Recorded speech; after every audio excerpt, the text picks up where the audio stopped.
Oke, selamat sore Semanggi University. Kembali lagi bersama kita dari Coach Shop Indonesia. Yang kali ini kita akan melakukan bedah buku dengan tim Purchasing Coach Shop Indonesia. Nah, yang akan kita bahas ini yaitu buku tentang rahasia bersikap tenang dalam kondisi apapun. Ini punya warna biru untuk penerbitnya Sabrina Ara.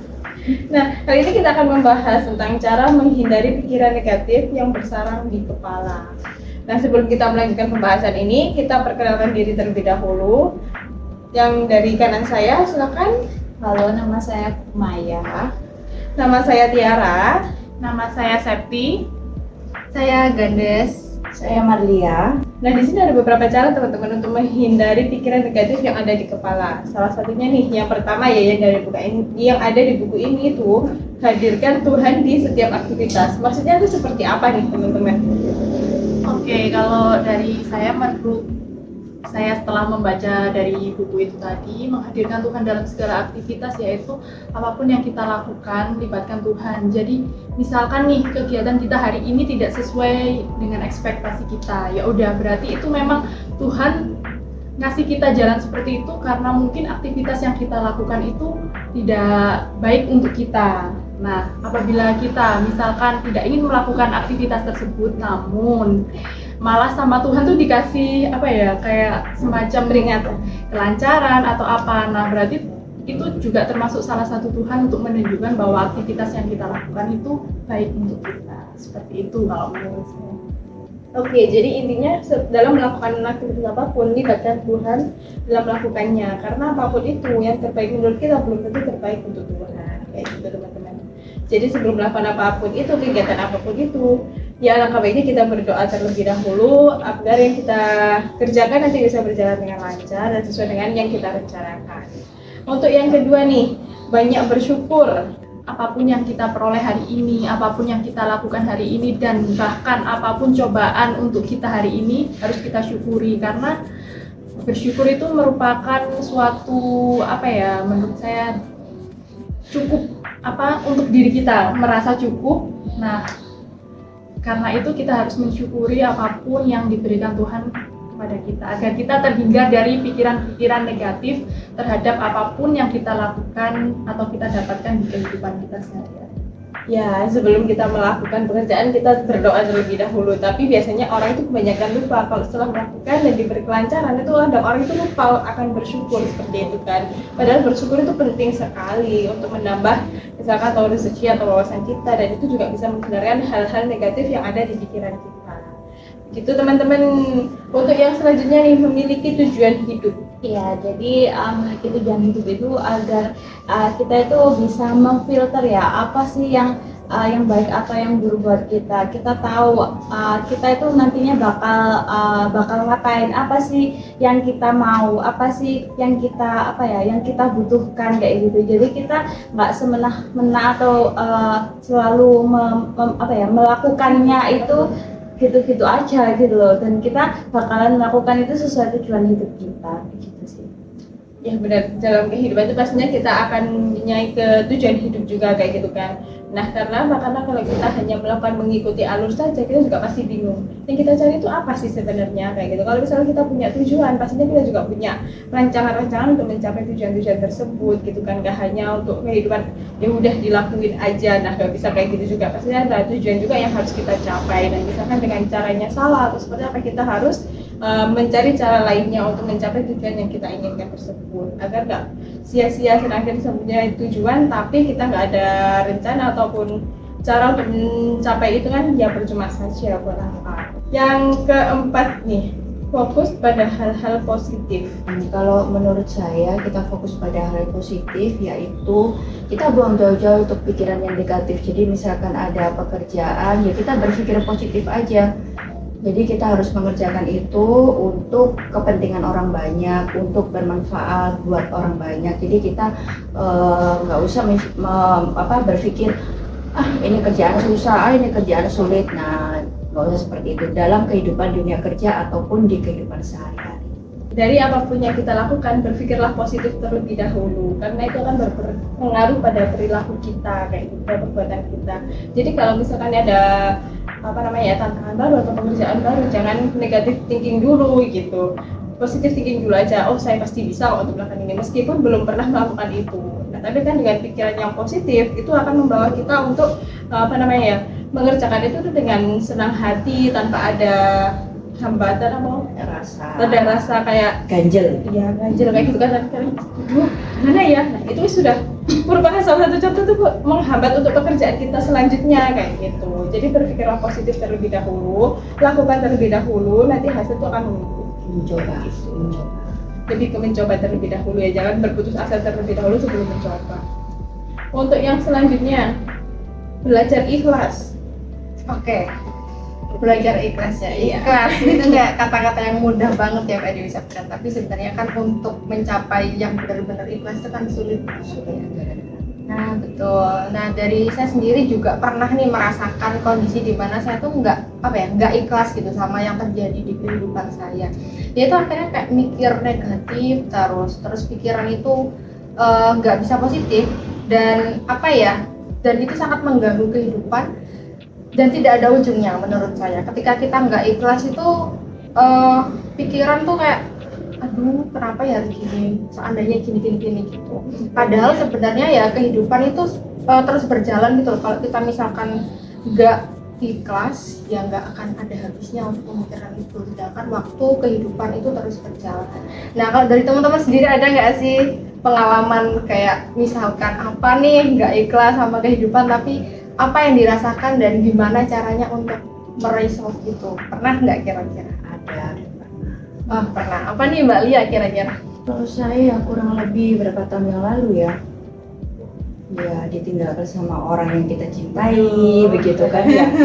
Secara tiba-tiba bagaimana gitu kan ya, sedih banget antara kan, ikhlas dan ikhlas, tapi karena proses ya kita harus menjalaninya dan kita harus menerimanya. Balik lagi sama yang di topik awal tadi ya, melibatkan Tuhan dalam kehidupan kita apapun itu. Kemudian yang kedua yaitu bersyukur, itu karena memang yang terbaik buat kita. Aja. Iya, karena ketika kita ikhlas nggak hanya kebahagiaan yang akan kita capai ya menurut saya, tapi lebih dari itu level tertinggi adalah damai, dan itu sulit atau bahkan ya kita butuh proses untuk bisa di masa damai itu. Sekali teman-teman, belajar ikhlas susah sih memang ya, tapi itu kita tuh harus ikhlas gitu untuk menjalankan untuk menjalankan kehidupan selanjutnya kayak gitu. Berarti ikhlas itu kadang kita menyerah, bukan, tapi ikhlas itu merupakan rasa syukur, bisa dibuat seperti itu. Karena apa? Karena yang menurut kita jelek bisa jadi itu menurut Tuhan itu yang terbaik bagi kita. Jadi lebih bersyukur aja, lebih ikhlas menjalani aktivitas-aktivitas yang telah ditentukan atau ditakdirkan buat kita gitu. Yang selanjutnya nih, bergaul secara positif. Oke, mungkin ini lebih ke lingkungan pertemanan gitu ya Mbak ya, kalau saya nangkepnya apa yang dari buku karya siapa tadi Mbak? Sabrina Ara itu saya nangkepnya lebih ke lingkungan pertemanan sih. Itu saya setuju banget karena ini juga pengalaman pribadi saya. Saya pernah mendapatkan istilahnya hal yang positif dari lingkungan itu, dan saya juga pernah mendapatkan hal yang negatif dari lingkungan itu sendiri. Akhirnya saya mengevaluasi diri saya, ternyata lingkungan pertemanan itu sedikit atau banyaknya itu berpengaruh loh ke kita. Itu apalagi kalau misalkan lingkungan pertemanan itu intensitasnya kita tuh sering ketemu atau deket gitu sama mereka. Nah itu bisa ngaruh ke kita juga. Jadi pinter-pinter untuk memilih pertemanan. Kalau misalkan di dunia kerja nih, kita kan nggak bisa milih ya sebenarnya ya Mbak ya. Tapi saya tuh pernah dengar salah satu psikolog, waktu itu saya pernah ikut workshop di daerah Surabaya.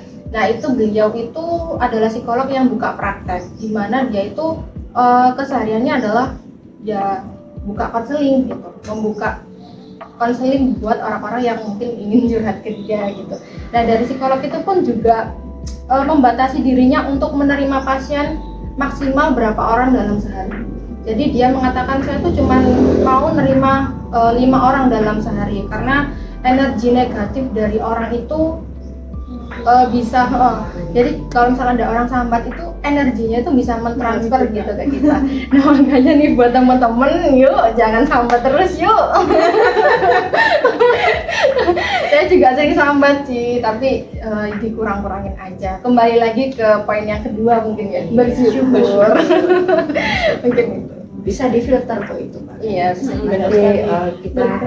Nanti kita seiring dengan waktu kita kan bertemu dengan banyak orang, kita bersosialisasi sama orang, dan itu memang karena itu harus gitu, kita nggak mungkin nggak ketemu Iya, orang. betul. Nah, nanti dari kita nanti bisa kita filter di situ, oh mana yang bagi kita itu dampaknya positif, Iya. ya akan merubah diri kita menjadi lebih baik. Tapi kalau negatif kita tuh juga menfilter, oh nggak bisa aku sama ini. Iya betul. Iya, Benar ibaratkan lingkungan pertemanan itu kan kalau orang bilang circle ya, Mbak, ya, Circle. circle. Nah, circle itu kan lingkaran. Nah, kalau lingkaran itu ada kayak lapisannya gitu, misalkan lingkaran besar, lingkaran terus agak kecil, terus kita semakin kecil. Nah, yang di paling kecil ini biasanya itu nomor 1. Dan yang ada di nomor 1 itu kan nggak banyak orang ya Mbak yang ada bisa di sini, karena lingkarannya kecil. Itu biasanya orang-orang yang mungkin seperti yang dikatakan Mbak Lia sudah difilter untuk ditempatkan di nomor 1 itu. Betul sekali teman-teman. Jadi bergaul secara positif itu bisa diatur. Kita nggak bisa membatasi diri kita untuk bertemu dengan banyak orang, nggak bisa. Cuman kita harus mengatur diri kita sendiri gitu kan, memfilter secara sendiri mana yang baik buat kita, mana yang jelek buat kita. Nah, kita bisa ambil yang baik, yang jelek mungkin kita bisa kalau misalkan emang benar-benar teman, kalau emang bisa dibilangin ya udah it's okay. Tapi kalau emang dia sudah dibilangin tapi dia memang seperti itu, ya kita kembalikan pada diri kita sendiri kayak gitu kan ya. Bagaimana kita menyikapi teman yang seperti itu. Jadi lebih ke diri kita sendiri aja sih untuk melakukan itu. Karena kan di dunia kerja pun benar yang dikatakan Mbak Gandes tadi, kalau pertemanan itu kita nggak bisa milih. Apalagi di dunia kerja kan kita ketemunya kan ya waktu kerja itu kan setiap hari juga kita nggak bisa milih, saya maunya kerja sama ini, nggak bisa juga kayak gitu. Nah jadi dari diri kita sendiri aja nih yang harus pintar-pintar memfilter mana yang baik buat kita, mana yang buruk buat kita, nah kita yang tinggalkan kayak gitu. Ini masih ada 4 lagi caranya. Yang selanjutnya itu hati-hati terhadap pengaruh media nih. Menurut teman-teman bagaimana sih? Pengaruh media itu kan sangat terasa banget ya Iya, bagi kita. betul. Apalagi kan zaman sekarang media itu terlalu cepat sekali gitu kan untuk mengakses pada kita. Sekarang pun bayi pun sudah bisa menggunakan itu sebenarnya. Nah dari kita tuh media itu pun kan kita nggak bisa memungkiri itu, karena media pun itu juga akan memberikan informasi juga pada kita. Nah bagaimana kita memfilter aja sih mana yang baik buat kita juga, mana yang buruk. Jadi lebih ke pengetahuan aja sih kalau menurut saya. Kalau menurut teman-teman seperti apa nih? Hati-hati terhadap pengaruh media ini menurut teman-teman. Bagi aku sih informasi ya Mbak. Jadi memang informasi itu yang kita butuhkan ya itu aja yang kita serap. Kalau misalkan informasi tidak perlu ya tidak usah, kita hanya scroll aja gitu. Ya kalau saya sih sederhananya seperti itu aja gitu. Kembali lagi ke judulnya tadi kan cara menghindari kreatif ya. Karena itu kan zamannya banyak orang kayak pamer. Iya, banyak pamer pencapaian. Sebenarnya bukan pamer juga sih, mungkin niatnya adalah Memotivasi yang membaca atau yang dia melihat membranding. ketika itu. Iya. Nah, Itu itu ambil kita positifnya maknanya aja seperti apa gitu. Jadi jangan negatif mulu gitu kan. Misalkan nih, oh dia tuh mantan kita tapi sekarang dia seperti ini, sudah berpikir negatif terus ke belakangnya nggak seperti itu juga kayak gitu kan. Jadi mungkin ada pencapaian dia yang berhasil dia capai sampai sehingga sekarang itu dia bisa dibilang sukses dan seperti itu. Tapi kadang kalau kita terlalu banyak lihat kayak gitu tuh kayak kalau Pengaruh saya juga. insecure gitu ya kan, ngerasa kayak ya ampun belum jadi Bisa apa-apa ya. nih, ya kok bisa Oh, ya. udah Nah, itu bisa kadang ya, bikin gitu. negatif juga. Nah biasanya kalau udah kayak gitu saya mengurangi untuk intensitas nonton sosial media. Itu sih. Oke, untuk itu selanjutnya meminta bantuan orang dekat untuk menghindari berpikir negatif tadi. Nah itu kembali lagi kayak yang dilakukan Mbak Gandes yang nge-filter circle ya, karena itu nanti juga pengaruh buat kita ketika kita itu butuh masukan gitu ya. Kita kan nggak selalu kayak apa yang kita pikirkan tuh nggak selalu benar gitu ya. Jadi kita butuh orang lain untuk biar kita tuh dinasehatin gitu ya, kayak biar positifnya itu masih ada gitu loh, nggak pikiran kita negatif terus. Jadi ketika kita berpikir negatif, ada orang lain yang menasihati agar kita nggak seperti itu. Makanya dari itu circle itu memang penting untuk saya. Iya, benar sekali. Jadi meskipun kita sudah dibilang orang hebat ataupun orang yang sukses lah gitu, belum tentu kita bisa berpikir positif terus, negatif terus kayak gitu kan. Ataupun positif terus tuh nggak selalu seperti itu juga gitu. Ada kalanya kita memang butuh waktu untuk curhat dengan orang-orang terdekat kita. Jangan sampai untuk menutup diri lah, misalkan ada orang yang mengingatkan tapi seolah-olah kita sudah orang sukses, kita nggak mau mendengarkan beliau, atau orang yang mengingatkan misalkan juga salah juga gitu kan. Jadi nanti akhirnya kita berpikir negatif lagi kayak gitu. Jadi kan lebih ke teman dekatnya yang apa ya, mudah menerima masukan dari orang lain gitu. Jangan malu, Sudah dipercaya ya Mbak ya. Memahami jangan malu karakter. bener. Yang Jangan sudah malu memahami dengan karakter. yang misalkan posisi sudah tinggi nggak mau dengerin yang di bawah. Nah itu juga membuat kita menjadi sombong gitu sih. Iya, karena Jadi juga beda. saya teringat salah satu quotes atau kata-kata yang saya dapatkan di Instagram waktu itu, kita itu bodoh untuk diri kita sendiri. Kalau misalkan kita berpikiran negatif tuh kadang kita nggak sadar kalau kita tuh berlarut-larut untuk melakukan itu. Padahal ketika ada orang lain yang ngasih masukan, jadi tersadarkan gitu. Oh iya, yang ngapain yang kayak gini terus. Mending aku fokus ini biar tujuanku yang ini bisa tercapai. Yang terakhir nih, atasi trauma mengganggu. Bagaimana cara mengatasi trauma itu? Saya rasa kan banyak orang yang trauma ya. Jadi Semua banyak orang trauma. itu saya rasa itu pasti akan mengalami trauma. Jangankan kita yang udah dewasa, yang saya anggap ya anak kecil aja ada trauma, dimarahin ini, pegang ini, dimarahin, mereka ada yang trauma seperti itu.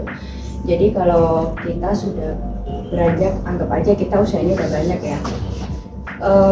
Dihilangkan trauma itu dengan melakukan hal-hal yang positif. Jadi apa yang membuat kita tuh bahagia, misalkan hobinya membaca, hobinya berolahraga, hobinya mungkin mendaki gunung kayak Mbak Gandes misalkan. Apa yang bikin kita tuh bahagia gitu. Jadi untuk memikirkan hal yang negatif itu bisa ke skip. Ya, tidak ada waktu buat memikirkan hal yang Iya, negatif. jadi lakukan aja apa yang membuat Anda semua itu bahagia.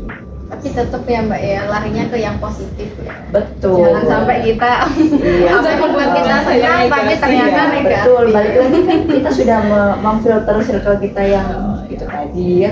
Nah, dari poin-poin dari awal itu kan kita sudah menjajaki. Jadi berarti kalau pas di sini kita harus seperti ini. Jangan sampai kita balik lagi trauma. Jangan. Oke, benar banget nih Move on teman-teman, ya. itu yang disampaikan Betul. teman-teman. Mengatasi trauma itu penting juga gitu kan. Jangan sampai kita berlarut-larut dalam trauma tersebut. Mungkin ada dari teman-teman yang bisa menyimpulkan atas bedah buku kita pada sore hari ini. Yuk silahkan. Kesimpulannya kalau dari saya balik lagi poin yang nomor 1. Itu poin.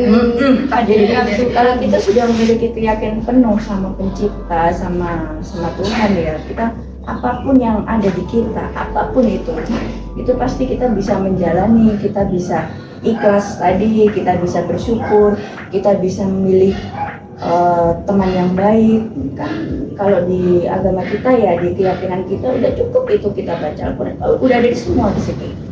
Balik lagi ketuhanan yang Maha Esa, jadi yakin pada Tuhan. Itu sih kalau dari saya.